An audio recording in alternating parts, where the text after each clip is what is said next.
શરૂઆતના દિવસોમાં સૌથી મોટા પડકારો કયા હતા? હવે સમજો કે 1600 રૂપિયા તમે કમાતા હો અને 15,000 રૂપિયા ડિપોઝિટ ભરવાની હોય તો કેવી રીતે ભરાય? કેવી રીતે ભરી શકો?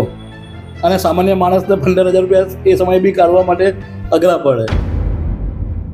જી નિખિલભાઈ, શરૂઆતના સમયમાં જ્યારે અમે માણસોની રિક્વાયરમેન્ટ આવતી હતી જે રીતે 2 માણસોથી સ્ટાર્ટ કર્યું ને, ત્યારબાદ એક જ વખતમાં 20 માણસો પૂરા પાડવાનો ઓર્ડર મળી ગયો. વાહ! અને ગ્રાહકોનો જે વિશ્વાસ છે એ કેવી રીતે ટકી રહેતો હોય છે? કન્સિસ્ટન્સી અને ઈમાનદારી અને પ્રમાણિકતા, કોઈ જગ્યાએ કોઈ ખોટું કામ નહીં કરવાનું. તમને શું ગમે, લીડરશિપ કરવાનું ગમે કે મેનેજમેન્ટ કરવાનું વધારે ગમે?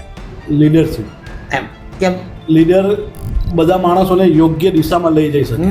તો ભાઈ તમે રાજકારણમાં પ્રવેશવાનું કેમ નથી વિચારતા? તમારે તો લીડરશિપ કરવી છે ને. ના, રાજકારણમાં. નમસ્કાર દર્શક દોસ્તો, ધ નિખિલ મદ્રાસી શોમાં આપનું હાર્દિક સ્વાગત છે. અને સ્વાગત છે ભાવિનભાઈ સુકાની અને વિપિનભાઈ સુકાની.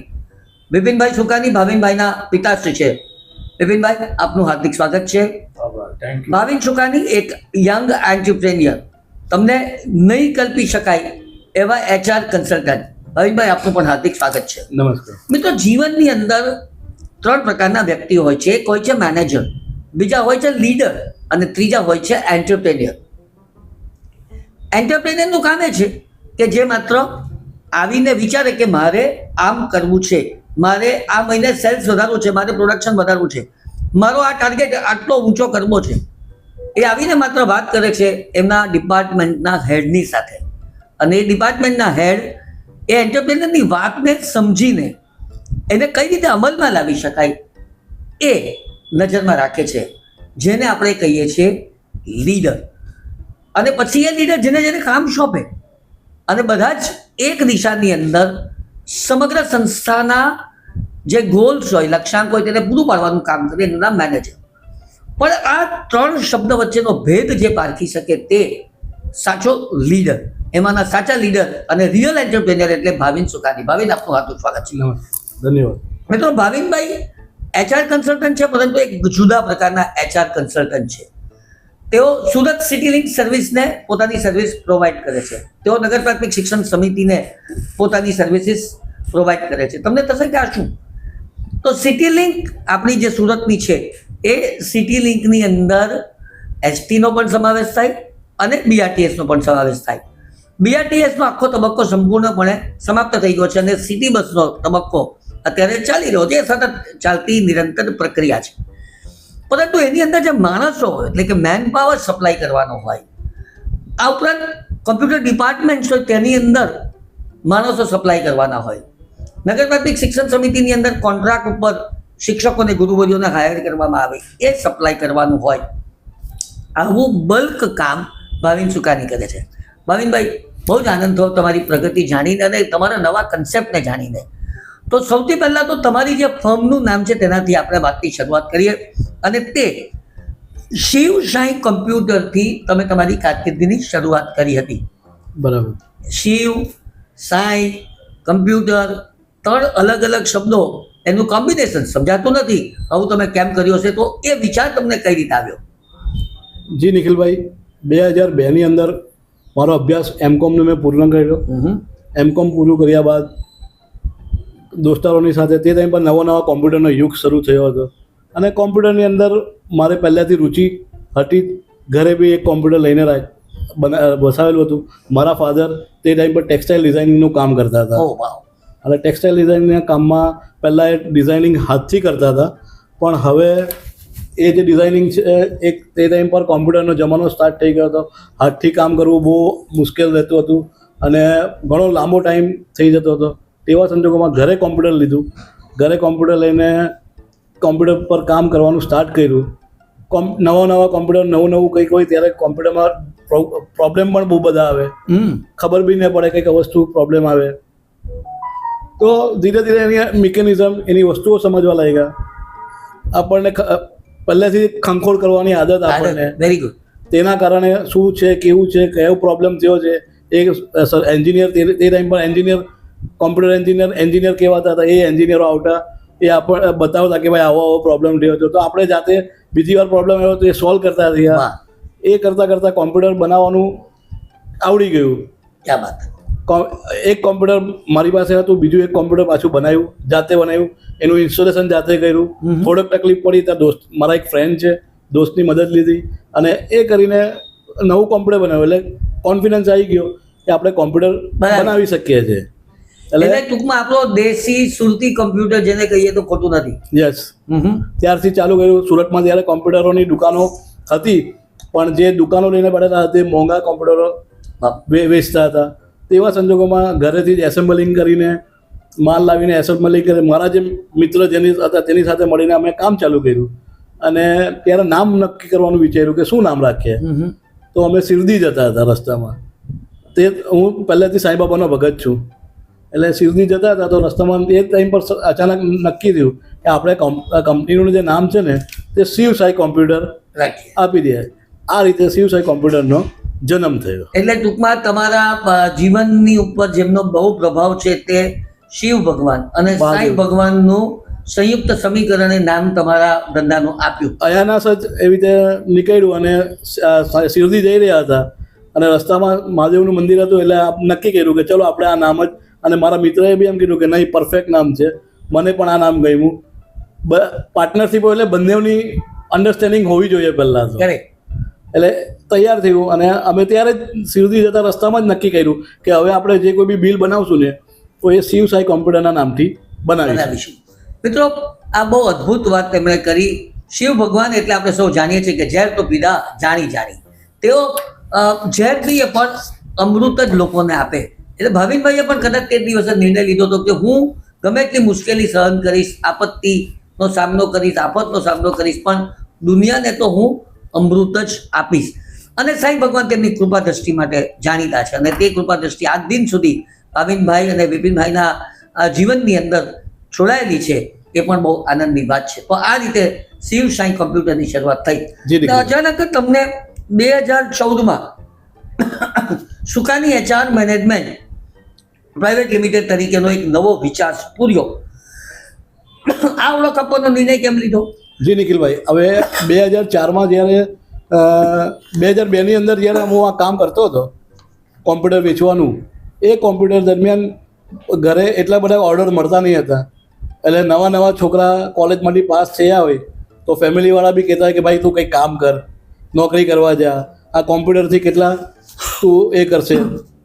એટલે 85 દિવસના રોજ પર કોન્ટ્રાક્ટ બેઝિસ પર સુરત મહાનગરપાલિકામાં કોન્ટ્રાક્ટ બેઝ પર માણસોનું હાયરિંગ થતું હતું. તો મારા એક અંકલે મને એવું કીધું કે ભાઈ 85 દિવસમાં આમ જોવા જઈએ તો ડેલી વેજીસ કહેવાય, એમાં જગ્યા છે તો તારે ત્યાં કામ કરવું છે, કોમ્પ્યુટર ઓપરેટરનું કામ કરવું છે, કરવાનું રહેશે. 85 રૂપિયા પર ડે. હવે 85 રૂપિયા એ વખતે ગણીએ, 26 દિવસના ગણીએ તો 1600 રૂપિયાની આજુબાજુનો પગાર થાય. પણ ત્યારે કંઈક આવક હતી નહીં અને કામના હિસાબે આપણે એવું વિચાર્યું કે ચલો ભાગતા ભૂખની લંગોટ એમ કરીને આપણે 85 રૂપિયાના એના પર આપણે લાગી ગયા. અને કોમ્પ્યુટર ઓપરેટર તરીકેનું કામ 2002ના મિડ ટર્મ કે એના એન્ડિંગમાં કોમ્પ્યુટર ઓપરેટર તરીકે સ્ટાર્ટ કર્યું. ધીરે ધીરે સ્ટાર્ટ કરતાં અમને ખબર પડી કે સુરત મહાનગરપાલિકા નવી સિવિક સેન્ટરો બનાવી રહી છે અને સિવિક સેન્ટરોમાં કોન્ટ્રાક્ટ બેઝિસ પર એ લોકો માણસો હાયર કરવાના છે. તો એના માટે એજન્સી એ લોકોને જોઈએ છે. તો અમારા તરફથી અમારે જે શિવસાઈ કોમ્પ્યુટર કંપનીનું નામ હતું એના પરથી અમે આવેદન કર્યું. આવેદન કરતાં અમારું 22 લાખ ભગવાનની મહેરબાની હશે, અમને કામ 2 કોમ્પ્યુટર ઓપરેટરથી મળી ગયું. અને એ 2 કોમ્પ્યુટર ઓપરેટરથી અમે કામ સ્ટાર્ટ કર્યું અને ધીરે ધીરે કામ વિસ્તરતું ગયું, માણસોની જરૂર વધતી ગઈ, તેમ અલગ અલગ કોન્સિક્વન્સીસ ઊભા થયા. ગવર્મેન્ટના એ આવે તો બધા લાઇસન્સો લેવાનું સ્ટાર્ટ કર્યું. પછી સીએ સાથે વાત કરવામાં આવી, સીએને રોકવામાં આવ્યા. એમના એક સીએ અમને એવું કીધું કે ભાઈ તમે પ્રોપ્રાઇટરશિપ ફોર્મમાં કામ કરો છો, એના કરતાં તમે તમારી કંપનીને પ્રાઇવેટ લિમિટેડમાં ફેરવો તો તમને કોઈક બેનિફિટ વધારે મળશે.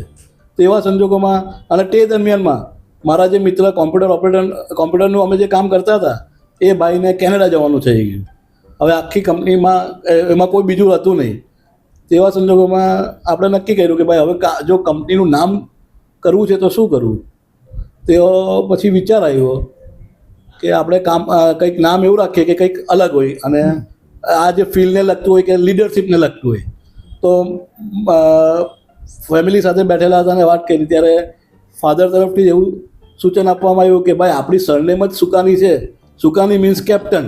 વાહ, તો આપણે આપણી સરનેમનો જ કેમ નહીં ઉપયોગ કરીએ. ક્યાં વાત. તો પછી અમે એવું નક્કી કર્યું કે ભાઈ સુકાની HR મેનેજમેન્ટ પ્રાઇવેટ લિમિટેડ કરીને આપણે આપણી કંપની બનાવીએ. આ રીતના સુકાની HR મેનેજમેન્ટનું બીજ રોપાયું. રાઈટ મિત્રો, સુકાની એટલે એમણે જે વાત કરી તે કે પોતે જ સુકાન સંભાળી શકે, એટલે ટૂંકમાં નેતૃત્વ અને ગતિશીલ નેતૃત્વ હોય તો કેટલું સારું પરિણામ આપી શકે તેનું એકદમ સુંદર ઉદાહરણ એટલે ભાવિનભાઈ સુકાની અને બિપિનભાઈ સુકાની પોતે જ છે. ભાવિનભાઈ, સુકાની એટલે ખારવા સમાજ, બરાબર? ખારવા સમાજ. અને ખારવા સમાજમાં આવા ક્રાંતિકારી વિચારોવાળા યુવાનો પણ તે સમયે બહુ ઓછા હશે. એ તો હવે કે પછી તમારા મૂળમાં તમારા નસની અંદર ધંધો? ખારવા સાહસિક વૃત્તિ ધરાવતા લોકો છે. કારણ કે દરિયા નિખિલભાઈ, તમે જાણ્યું હશે કે સુરત શહેરમાં જ્યારે બી રેલ આવ્યું છે, તમે તો ચેનલ માધ્યમ સાથે જોડાયા છો. જી. જે સમયે રેલ આવી છે તો તે સમયના કલેક્ટર હોય કે સુરત મહાનગરપાલિકાના કમિશનર હોય, સૌથી પહેલી મીટ ખારવા સમાજ તરફ જ દોડતી હતી અને અમને લોકોને જ પહેલાં બોલાવવામાં. મારા તરફથી 2006ની રેલમાં હું રેલમાં સહાય માટે ગયો હતો. પાર્લે પોઈન્ટ વિસ્તારમાં તમને ખબર હશે કે કેટલું પાણી હશે. જી. તેવા સંજોગોમાં હું 2006માં રેલમાં રેસ્ક્યુ કરવા માટે હું પોતે પણ ગયો. ક્યાં વાત. તો ટૂંકમાં સાહસિકતાનું બીજું નામ એટલે સુકાની સરનેમ. અને માત્ર તેઓ નહીં, એમની આખી કમ્યુનિટી આ સાહસિકતાને વરેલી છે એ આપણને સૌને ખબર છે. અને જે લોકો સાહસિકતાને વરેલા હોય ને તેઓ જીવનની અંદર કેટલાક જોખમી સાહસો પણ ખેડી શકે એનું ઉત્તમ ઉદાહરણ એટલે ભાવિન સુકાની. ભાઈ, સરકારી સંસ્થા, અર્ધ સરકારી સંસ્થા, કોર્પોરેટ સંસ્થા, આ બધા સાથે તમે કામ કર્યું છે. તો શરૂઆતના દિવસોમાં સૌથી મોટા પડકારો કયા હતા? કઈ રીતે એન્ટ્રી મળે, કઈ રીતે એક્ઝિટ લેવાય, કઈ રીતે સંબંધોનો ડેવલપમેન્ટ કરી શકાય, આ વાત થોડીક દર્શક મિત્રોને જણાવો. જી, તમને જે રીતે કીધું તે પ્રમાણે અમારા તરફથી આવેદન કરી દેવામાં આવ્યું. આવેદન થઈ ગયા પછી સુરત મહાનગરપાલિકામાં તમે કામ કરતા હો ને તો સિક્યુરિટી ડિપોઝિટ ભરવી પડે. હવે સિક્યુરિટી ડિપોઝિટ ભરવાની આવે 2 માણસો માટે અમને તે ટાઈમ પર 15,000 રૂપિયા ડિપોઝિટ ભરવા માટેનું કીધું હતું. હવે સમજો કે 1,600 રૂપિયા તમે કમાતા હો અને 15,000 રૂપિયા ડિપોઝિટ ભરવાની હોય તો કેવી રીતે ભરાય? કેવી રીતે ભરી શકો? અને સામાન્ય માણસને 15,000 રૂપિયા એ સમયે બી કાઢવા માટે અઘરા પડે. તો મારા એક મિત્ર છે જે ટૂર્સ એન્ડ ટ્રાવેલ્સનું કામ કરે છે. તો એમને મેં કીધું કે ભાઈ આવી રીતે મારે કામ મળ્યું છે અને લેટર લઈને ગયો કે મારે 10 દિવસ 15 દિવસમાં પૈસા ભરવાના છે, જો તારાથી મદદ થતી હોય તો મને મદદ કર. ક્યાં વાત. તો એણે આંખ બંધ કરીને મારા પર વિશ્વાસ રાખીને 15,000 રૂપિયા તે સમયે આપી દીધા અને અમે એ 15,000 રૂપિયા ડિપોઝિટ ભરીને કામગીરી સ્ટાર્ટ કરી. આ સૌથી પહેલો મોટો પડકાર હતો. વાહ. એટલે ટૂંકમાં 15,000 રૂપિયાની ડિપોઝિટ ભરવાના પૈસા પણ તમારી પાસે ના હતા. હતા. મિત્રો, આજે કદાચ કોઈક વ્યક્તિ આવીને ભાવિનભાઈને 15 લાખ રૂપિયા પણ માંગે તો એક જ ઝાટકે આપી શકે એવા તેઓ શક્તિમાન થાય છે. કહેવાનો મતલબ એ છે કે કોઈક સારો માણસ હાથ પકડે અને પછી જો એ વ્યક્તિ પોતે આગળ વધે તો એ કેટલું સમાજને માટે પ્રેરક પરિબળ તરીકે ઉપસી આવે છે તેની આ વાત ઉપસ્થિત થઈ છે. ભાવિનભાઈ, ખૂબ સુંદર અને રોચક તમારી સફર થઈ છે. એ સફરમાં આગળ વધીએ અને આજની તારીખની અંદર એચઆરના જે મેનેજમેન્ટ ક્ષેત્ર છે તેમાં સૌથી મોટો બદલાવ કયા પ્રકારનો આવ્યો છે? કારણ કે પહેલાં તમે ટ્રેડિશનલી કેવી રીતે કરતા હતા મને નથી ખબર. તમે કઈ રીતે લોકોને તમારા તરફ આકર્ષવાતા હતા? કયા પ્રકારના માધ્યમોનો ઉપયોગ કરતા હતા? આજે કયા પ્રકારના માધ્યમનો ઉપયોગ કરો છો? સિસ્ટમ બદલાય છે, એને કારણે જે જરૂરિયાત ઊભી થઈ છે તે પણ મોટી થઈ છે. ટ્રેડિશનલ એચઆર કરનારા જુદા છે, તમે જે પ્રકારનું એચઆર કરો છો તે કંઈક જુદા પ્રકારનું છે. તો આ મોટો બદલાવને તમે કેવી રીતે બોલવો છો?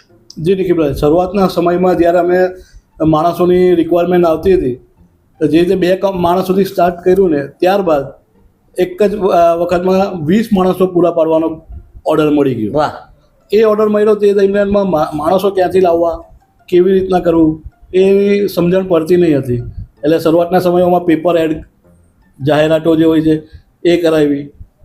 ગ્રુપમાં જેને નોકરીની જરૂર હોય ત્યાં આપણે વાત કરી કે ભાઈ તમારે કોઈકને નોકરીની જરૂર હોય તો કહેજો. આ રીતના કરતાં રિલેશન બન્યા, બધાની સાથે ગ્રુપ બન્યું એ ગ્રુપ બનતા બનતા માણસોનું હાયરિંગ સ્ટાર્ટ થયું અને તે રીતના એ 20 માણસોનો સ્ટાફને પૂરો પાડવામાં આવ્યો. અને આજના સંજોગોમાં જોવા જાવ ને તો આજે અમારી પાસે જે અમે ઓનલાઈન પોર્ટલ રાખ્યું છે અમારું પોતાનું, એમાં જોબ જેને કંઈ જોઈતું હોય તો એ પોતાનો CV મૂકી શકે છે. હવે કોમ્પ્યુટર અને એઆઈનો જમાનો આવી ગયો છે, તો એઆઈના જમાનામાં તમારે પોતાની પ્રમોશન અને એડ કરવા માટેની કંઈ એવી જરૂર રહેતી નથી. અને માણસોની રિક્વાયરમેન્ટ જોબની જરૂર હોય તો એ લોકો ઓનલાઈન મૂકી શકે છે. બરાબર છે. એટલે ટૂંકમાં આ રીતે તમે આખો બદલાવ અને એનો પડકારને તમે ઝીલવાની કોશિશ કરી. જી. હવે એક બે શબ્દોનો ફરક. એક મેન પાવર સપ્લાયર એટલે માણસોને ખાલી સપ્લાય કરે, પણ હવેના જમાનામાં એને HR પાર્ટનર તરીકે આપણે વધારે ગણીએ છીએ અને એમાં કદાચ કંઈક જુદી સેવાઓ પણ મળતી હોય. ખાલી માણસો આપી દેવા એક વાત છે અને HR પાર્ટનર બનીને એ વ્યક્તિની જરૂરિયાત પણ સમજવાની, સામેવાળી વ્યક્તિની જરૂરિયાત પણ સમજવાની અને બંનેનું સુભગ સમન્વય સાધીને આગળ વધવાનું. જી. આ બે વચ્ચેનો ફરક થોડોક શું છે કે ફક્ત એક મેન પાવર સપ્લાયર એટલે શું અને HR પાર્ટનર એટલે શું? મેન પાવર સપ્લાય એટલે શું છે કે તમે માણસો આપી દીધા અને એને જરૂરિયાત મુજબના માણસો કે છે કે નથી એ ખબર નથી, એ લોકોને માણસો આપી દીધા, એ લોકોનું કામ કર્યા કરે છે. પણ HR પાર્ટનર તરીકે તમારી કંપનીમાં કે તમને જે માણસોની રિક્વાયરમેન્ટ છે એ માણસો પૂરા પાડ્યા છે, તો એ પરફેક્ટ કામ કરે છે.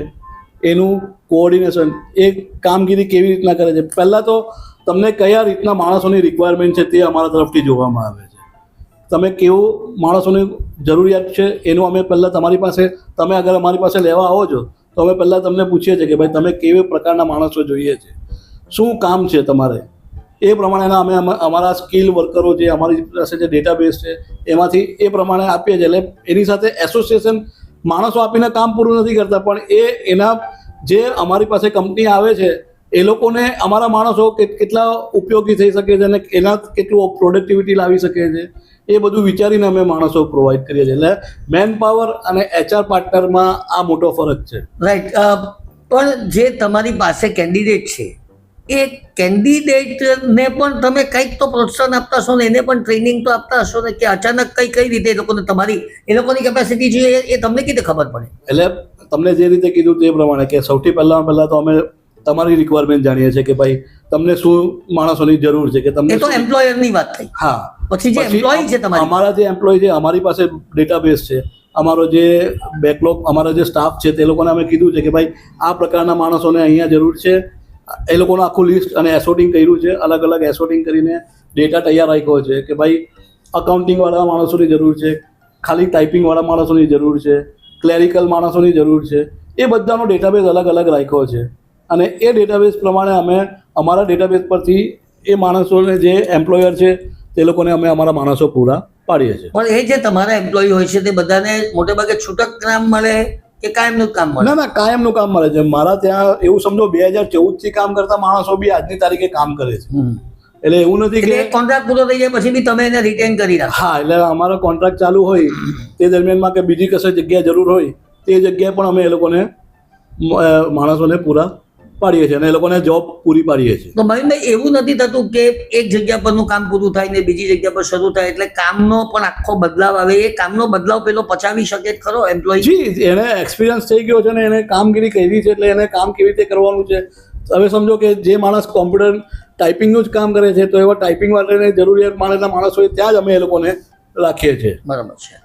તો દર્શક મિત્રો, ભાવિનભાઈ શુકાની એક અદ્ભુત વાતો કરી રહ્યા છે અને જેને કહ્યું છે કે જીવનની અંદર તેઓ જે રીતે ઘડાયા છે એ ઘડતર અત્યારે તેમને કામ લાગી રહ્યું છે તેમ કહું તો પણ ખોટું નથી.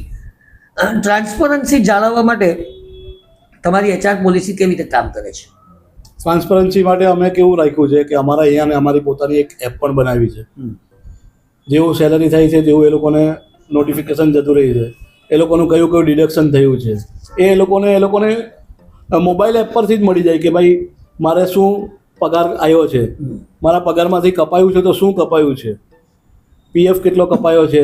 હા, બીજી વસ્તુ અમે અમારા દરેક કર્મચારીઓનું 100% ગવર્મેન્ટ ઓબ્લિગેશન જેમ કે PF, ESI, દર વર્ષે બોનસ, એ બધું અમે અમારા કર્મચારીઓને પૂરું પાડીએ છીએ. ટૂંકમાં કર્મચારીઓ અને કામદારોને સંપૂર્ણપણે સરકારના જે બેનિફિટ છે તે બેનિફિટ તમે 100% બેનિફિટ, એમાં ક્યાંય કોઈ ચોરી કરવાનો કોઈ નહીં નથી. Very good. અને ગ્રાહકોનો જે વિશ્વાસ છે એ કેવી રીતે ટકી રહેતો હોય છે?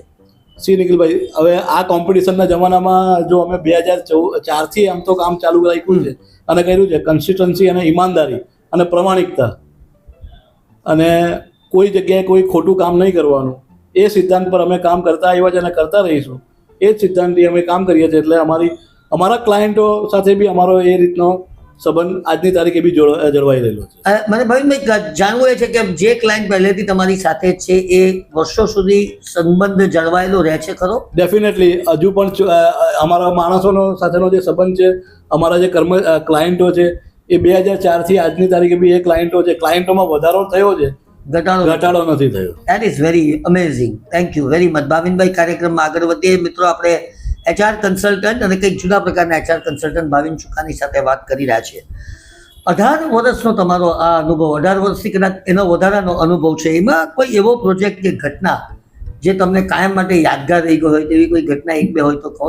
જી નિખિલભાઈ, આમ જોવા જાય ને તો 2014ના સાલમાં મારા કંપનીની શરૂઆત થઈ, અને સાથે સાથે 2014 જોવા જાઉં ને તો નવી કંપની બની, અને 2014ની જાન્યુઆરી મહિનામાં સુરત શહેરમાં BRTSનું કામ નવું સ્ટાર્ટ થયું હતું. બરાબર. નરેન્દ્ર મોદી સાહેબ દિલ્હી તરફ રવાના થયા હતા અને આનંદીબેન મુખ્યમંત્રી બન્યા હતા. ત્યારે આનંદીબેન અને મોદી સાહેબ આપણા અહીંયાનું BRTSનું ઓપનિંગ કરવાના હતા. તો ઓપનિંગ કરવા માટે 26મી જાન્યુઆરીના દિવસે એ લોકો ઓપનિંગ કરવાના હતા સુરત મહાનગરપાલિકા. જી. અને અમને એ કામગીરી સોંપવામાં આવેલી હતી કે ભાઈ આ કામગીરી માટેના માણસો જે છે એ તમારે પૂરા પાડવાના છે. અમે માણસો નવું કામ હતું ટોટલ. હમણાં ત્યાં પહેલાં અમારી પાસે કામ જે હતું ને એ કોમ્પ્યુટર ઓપરેટરનું કામ હતું, અને ફર્સ્ટ ટાઈમ નવું જ કામ આવ્યું હતું ફેર કલેક્શન કરવાનું કામ. BRTSની અંદર બેસીને ફેર કલેક્શન કરવાનું કામ. એટલે ડ્રાઈવર અને કંડક્ટર નહીં? કંડક્ટર પણ નહીં કહેવાય અને ડ્રાઈવર તો હોય જ નહીં. જે BRTSના સ્ટેશન બન્યા છે એ સ્ટેશનની અંદર બેસીને પૈસાનું કલેક્શન કરવાનું. BRTS ની અંદર તો પહેલા ટિકિટ ફળાવી લેવાની, પછી તમને અંદર બેસાડવામાં આવે. પછી ટિકિટ ફળાવવા માટે જે માણસો છે સેન્ટર હોય તેના માણસો તમે સપ્લાય. એ પહેલી વખતનો ઓર્ડર 2014માં મને મળ્યો હતો. એક સાથે કેટલા BRTS ના સ્ટેન્ડ ઉપર? સુરતના આપણે જાણો છો તે પ્રમાણે ઉડના એપલ હોસ્પિટલથી સચિનનો આખો રૂટ નવો પહેલો સ્ટાર્ટ થયો હતો. બરાબર. અને એ સ્ટાર્ટ કરવા માટેનો ઓર્ડર અમને કરવામાં આવેલો હતો સુરત મહાનગરપાલિકા દ્વારા. અને જોગાનું જોગ એવું હતું, મારો નસીબની વાત કહેવાય કે શું કહેવાય ખબર નહીં, 25મી જાન્યુઆરી 2014ના દિવસે મારા છોકરાનો જન્મ થયો હતો, અને 26મી જાન્યુઆરી મારે આ રૂટ ચાલુ કરવાનો હતો. ક્યાં વાત. આ મારા માટેનો સૌથી મોટામાં મોટો યાદગાર દિવસ મારા કહી શકાય. રાઈટ. પહેલા ફેઝની અંદર કેટલા સ્ટેશન લગભગ હતા અને કેટલા માણસો તમે આપેલા? 18 સ્ટેશન હશે, અને 18 સ્ટેશનમાં 18×36 માણસો. ફર્સ્ટ શિફ્ટ અને સેકન્ડ શિફ્ટ એમ કરીને 36 માણસોનો અમને ઓર્ડર. અને એ આખી સિસ્ટમ ગોઠવાયેલી હશે કે એનો હિસાબ કઈ રીતે કરવો? એક્ઝેક્ટલી. એમાં તો કેવું છે કે આ કોમ્પ્યુટર ઓપરેટર અને આ વસ્તુ આખું અલગ હતું તે ટાઈમ પર અમારા માટે. અને સુરત મહાનગરપાલિકાનો બી પહેલો પ્રોજેક્ટ હતો, અને મોદી સાહેબ અને મુખ્યમંત્રી આનંદીબેન ઓપનિંગ કરવા આવવાના હોય, અને કોઈક વસ્તુની કચાશ નવું કામમાં ના રાખી શકાય, એટલે પહેલાં અમે બધા ટીમ સાથે બેસીને માણસોનું સિલેક્શન કર્યું. પૈસાનો મામલો છે એટલે કેવી રીતના માણસોના ઉપર વોચ રાખવાનું એ બધી વસ્તુનું બી ધ્યાન કરવામાં આવ્યું, અને એ કરીને આખી નવી ટીમ તૈયાર કરી. તે દરમિયાનમાં 25 તારીખે મારા છોકરાનો જન્મ થાય છે, તો હું એમાં બિઝી બી હતો. એવા સંજોગોમાં મારી ટીમને મેં કીધું કે ભાઈ તમે આટલું જરાક જોઈ લેજો, અને હું આજે જે કંઈ પણ પોઝિશન પર આવ્યો છું ને તો એમાં મારી ટીમનો ઘણો મોટો હાથ છે. બરાબર છે. ટીમ વગર કોઈ માણસ કઈ શક્ય બને નહીં, સફળ પણ નહીં થાય. ડેફિનેટલી. રિપ્લેસમેન્ટ કેવી રીતે આપો છો? માનો કે કોઈક માંદો પડી ગયો, આજે એક જણને જવાબદારી સોંપવામાં આવેલી હોય, એ અચાનક માંદો પડી જાય છે, તો તરત ને તરત રિપ્લેસમેન્ટ કેવી રીતે થાય? હા, એટલે એના માટે અમે અમારા સ્પેરમાં માણસો રાખ્યા છે. સ્પેરના માણસોને બી અમે અમારી રીતે અમારા પ્રમાણે અમે સેલરી આપીએ છીએ. જે સ્પેર એમ્પ્લોય તરીકે અમે રાખ્યા છે, એક્સ્ટ્રા એમ્પ્લોય, એક્સ્ટ્રા કંડક્ટર કે એક્સ્ટ્રા કલેક્શન વાળો માણસ એવી રીતે અમે રાખ્યા છે કે એ કોઈ બી બીમાર પડ્યો છે, કોઈ બી કારણસર, હવે વરસાદનો ટાઈમ હોય અને એ આવી ના શકે તો તેવા સંજોગોમાં બી અમે સેવા તો બંધ નહીં રાખી શકાય. સેવા બંધ રાખી શકાય એવું નથી.